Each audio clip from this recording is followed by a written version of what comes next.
Ever wish you had like a shortcut, for understanding a new code base or just getting up to speed on a project way faster? Oh, definitely. That feeling of dropping into a huge repo you've never seen before. Exactly, and just needing a map, right?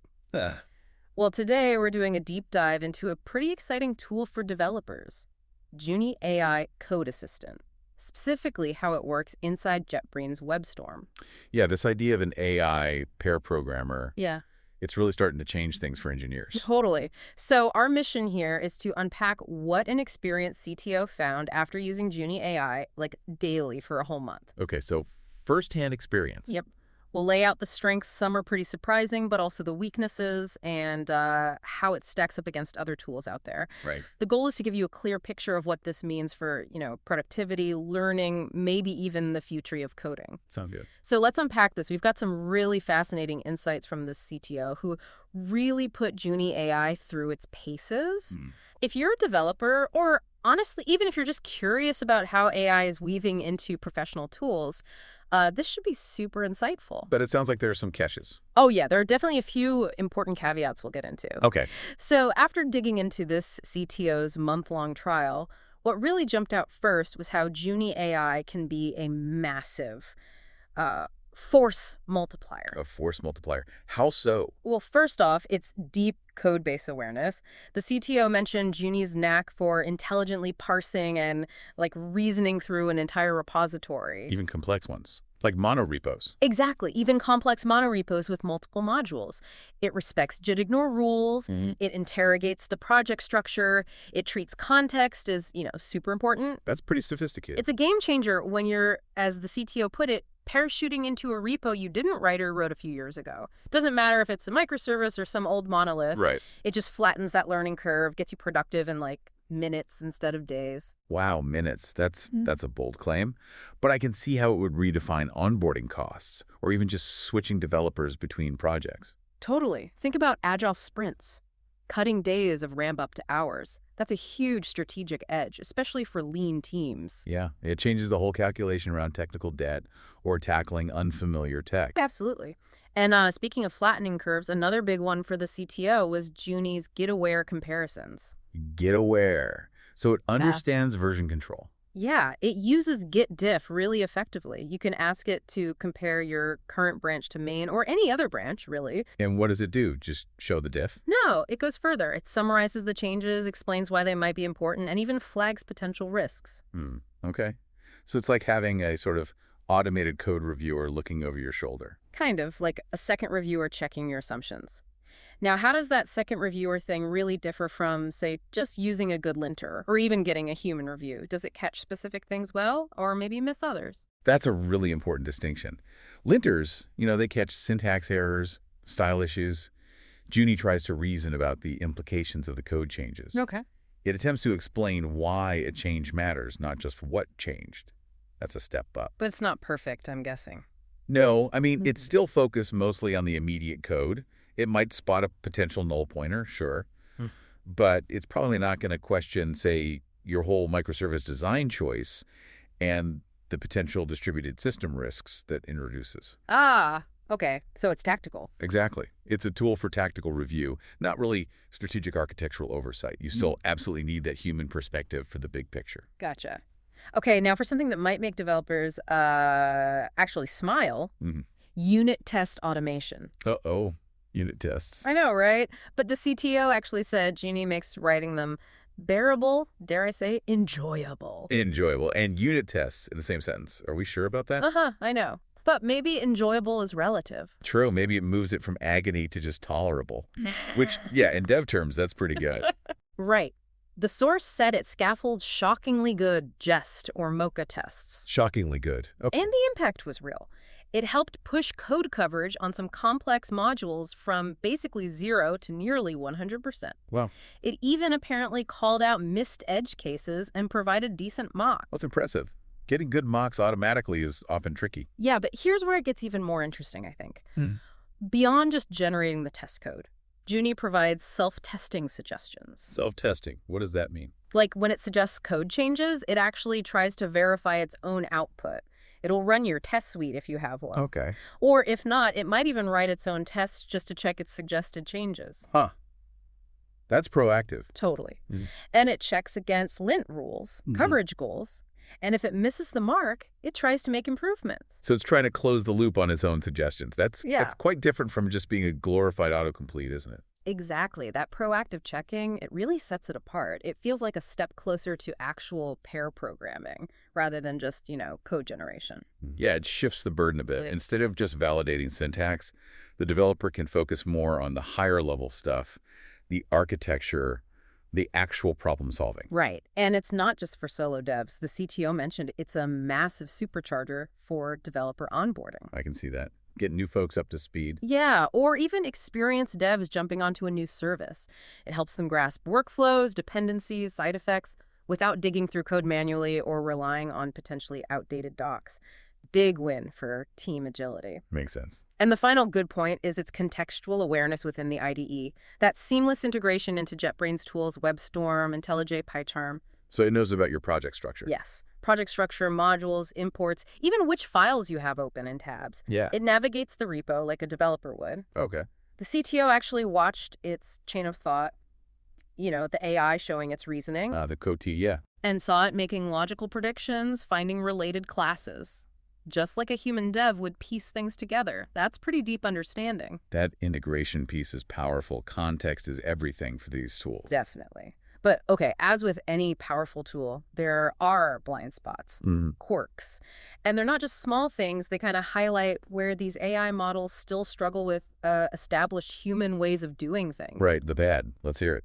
So, first up, Junie doesn't always respect framework conventions. Oh, example. Yeah, the CTO gave a specific one. They were using Nest.js for microservices. Junie apparently implemented a totally custom caching solution Instead of just using the built-in cache manager module that Nest.js provides, which works perfectly fine with Redis. So the custom solution worked. Technically, yes, but it completely ignored a first-party module designed exactly for that purpose. Yeah, that's what I'd call framework myopia. It's not uncommon, actually. These tools are great at general code patterns, but sometimes miss the specific idiomatic way of doing things within a particular framework. How big a deal is that in, a real enterprise setup? Does it undermine the speed advantage? It can be pretty significant. You get working code, sure, but it might be harder to maintain or confusing for other devs on the team who expect the standard framework approach. It's that difference between code that works and code that's good in a team context. Right, maintainability. Good point. And that leads to the next issue. It doesn't always write idiomatic code either. Meaning? The output is generally good but not perfect. Sometimes it's too verbose, or it might gloss over proper typing or exception handling, maybe uses anti-patterns you'd normally flag and review. So it still needs adult supervision. Definitely benefits from a seasoned dev keeping an eye on it, as the CTO put it. Makes sense. A useful tip they found, though, was to prompt Junie to review its own code afterwards. Like, review this as a world-class senior developer of X framework to get optimizations. Prompt engineering. Give it a persona. Yeah, that's a really effective technique across different AI tools. The quality you get out is often directly tied to how well you prompt it. Like talking to a brilliant but maybe slightly naive junior dev. Exactly. You need to guide it, give it constraints, tell it how to think about the problem. That self-critique prompt is a smart way to do it. Okay, one last bad point. Junie lacks memory across projects. So context is limited. Yeah, it doesn't remember stuff from one project to another, or even between different chat sessions about the same project sometimes. So you might have to repeat yourself. You might find yourself re-explaining architectural decisions if you're juggling multiple services or code bases. It's not a deal breaker, but it means you probably want to keep tasks fairly discrete within one conversation window. Right, work within those context limits. Okay, so that's the bad. Now, for the ugly, these are the spots where you might hit some real friction. But thankfully, the CTO also figured out ways to handle them. All right, let's brace ourselves for the ugly. First, context pileup. Context pileup. Yeah, if you stay in the same chat window too long, asking for tweak after tweak, Junie can start building on its own flawed assumptions. Oh, I see. If the first answer was a bit off. Exactly. Then the next fix builds on that slightly off answer, and so on. You could end up with multiple layers of patchwork fixes, maybe even spaghetti code. That sounds like a very human problem, too, just happening much faster with AI. I've definitely dug myself into those holes before. Totally. So what's the fix? Well, the CTO's advice sounds spot on. Start a fresh session if things start feeling weird or overly complicated. Treat each problem as its own isolated task. Right. Maybe even use that Git diff feature in a new prompt to review the accumulated changes and figure out a cleaner approach from there. The key is discrete problem, resolve, commit, then move on. Don't let it snowball. Good advice. Okay, second ugly point, abstract problems. How does it handle those? Not always well. Junie shines with specific, concrete tasks. Write this function, add tests for this file, refactor this block. But bigger picture stuff. Yeah, it starts to wobble with architectural problems or cross-cutting concerns or, vague business logic requests.